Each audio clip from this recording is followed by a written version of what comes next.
Jason Aaron and Javier Garron reshape the Avengers as the threat of Mephisto looms over Earth 616, prompting Black Panther to take excessive measures to ensure the villain does not win the day.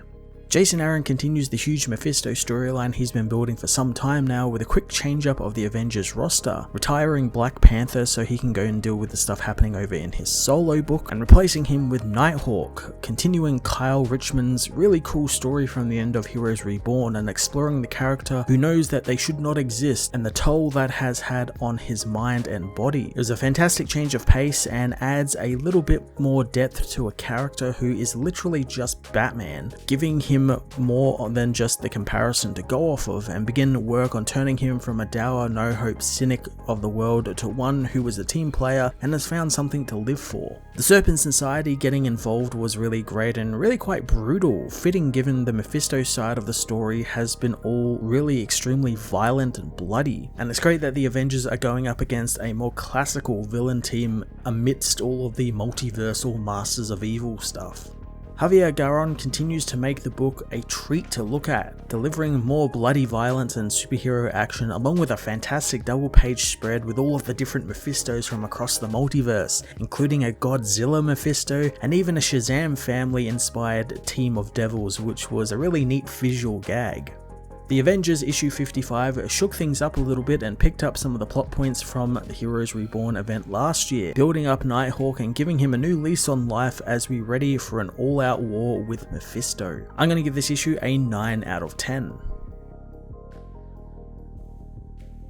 The Avengers issue 55 heads to the Nevada desert where Nighthawk's damaged LMDs speed him across the night desert. Kyle knows that he no longer has the money to maintain them, so they are beginning to fall apart as they tell him that there is nothing on the police scanners of note and maybe they should return home. Kyle tells them to keep going as he knows his life was a lie. He tells them to keep chasing the night and remembering the secret Pentagon basement he found where he and the Squadron Supreme of America were made. He knows he set fire to that room himself as an Avengers Quinjet appears above him. Kyle knows that it's him, telling the LMDs that if he falls, they are to burn the car and then themselves. Kyle doesn't know how long his body will hold together as he knows that he'll spend every last second of the night proving he is his own man. Black Panther confronts Nighthawk, asking how long he thinks he can keep beating up every bank robber and purse snatcher from sea to shining sea, and his desperate nightly attempts to outrace the sunrise. Nighthawk tells T'Challa that he'll know that question once he is dead,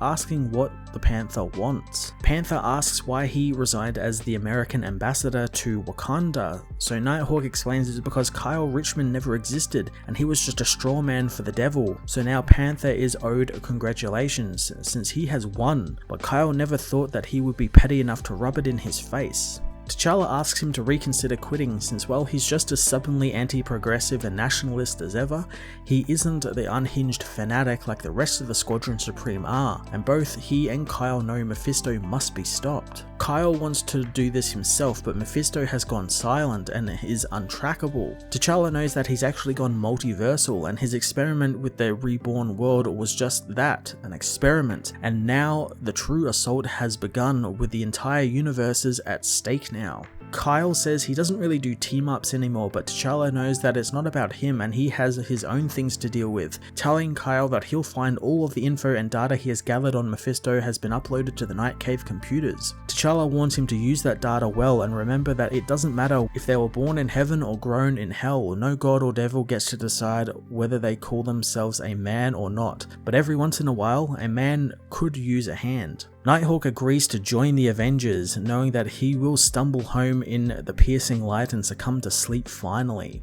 The Daily Bugle soon reports on T'Challa leaving the Avengers as in New York, the Serpent Society attack Serpent Solutions, killing off all of their own employees and piling the corpses in offering to the Great Red Serpent before standing in a circle and hissing into the air as they call upon their snake god to look upon them. Nighthawk soon attacks, confronting the Society alone as they proclaim that they will baptize him with their venom for their father Serpent. Kyle knows that they are very much like him, and the Serpent God isn't their father, and they won't listen to him until he has ripped out their hearts. The Avengers meanwhile arrive at Serpent Solutions, with Cap and Iron Man getting ready to protect the hostages they have taken, as Captain Marvel and Thor get ready to go snake hunting. Busting into the next room, they find Nighthawk has taken down the Society, as the Vigilante tells them to stay out of his way. The Avengers find all of the hostages were killed by the Society, which isn't their usual MO. Kara wonders what made them snap, and Thor thinks Nighthawk knows since he once served the darkest of masters and probably still does. A portal opens up and the Society think their master has arrived as Mephisto comes through. Mephisto knows that he's not a snake since he's had to change with the times, and these days he's whatever he needs to be,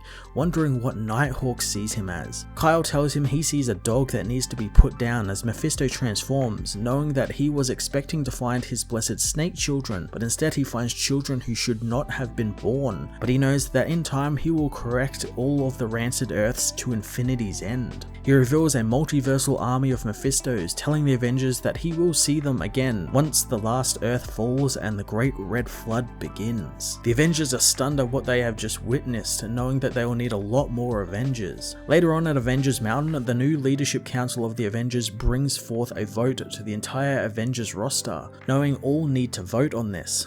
Carol and Thor vote yes, and Blade knows their new recruit needs this since he knows he needs to see the fear in his enemy's eyes, wanting to wrap this up quick since he's got vampires to police. Echo knows the Phoenix believes in the power of change and redemption, wanting to give him some redemption. Starbrand, Namor, Valkyrie, and Iron Man and Captain America all vote yes, so with a unanimous vote, Nighthawk is appointed to the Avengers. Kyle wants to get right to work, knowing that they are in truly dark times, but he is Nighthawk, and he does his best work in the dark. Kyle tells the team that he has a possible way to trigger a confrontation with Mephisto's forces, but it won't be easy, and first they'll need to secure a time machine. A priority alert soon comes out, alerting the team to the Serpent Society escaping police custody and are murdering their way across the Brooklyn Bridge. Captain Marvel appoints Thor as field commander, so the All-Father of Thunder tells his friends to follow the hunter and fight like mad-eyed berserkers, calling for the Avengers to assemble.